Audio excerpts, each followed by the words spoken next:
Эрхэм улсын их хурлын дарга гишүүдээ Монгол Онголын тэргуундэд ерөнхийлөгчөөр томилуулах санал өргөн мэдүүлэх тухай Төв банкны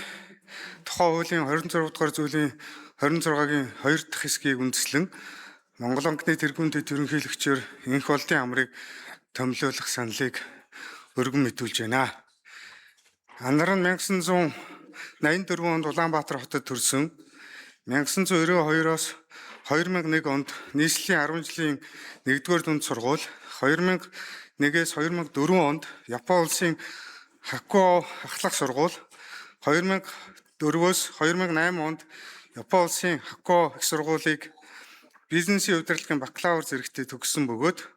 2007-оос 2008 онд Америкийн нэгдсэн улсын Индианыгийн их сургууль,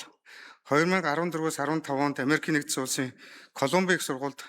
тус суралцж эдийн засгийн бодлогын удирдлагын магистрийн зэрэг хамгаалсан англи, япон хэлтэй. Анар нь 2011-ээс 2013 онд Монгол Онголын валют эдийн засгийн газрын гадаад нөөцийн хэлтсийн нөөцийн мэргэжилтэн, 2013-аас 2016 онд Монгол Онголын хэлж шалгалтын газрын зайнаас хяналт тавих хэлтсийн хянан шалгагч, 2016-аас 2017 онд Монгол Онголын төлбөр тооцоо бүртгэлийн газрын захирал, 2017-оос 2026 онд Монгол Онголын төлбөр тооцооны газрын захирлаар ажилласан туршлагатай бөгөөд 2026 оноос Монгол Онголын төлбөрийн систем технологийн газрын захирлаар ажиллаж байна.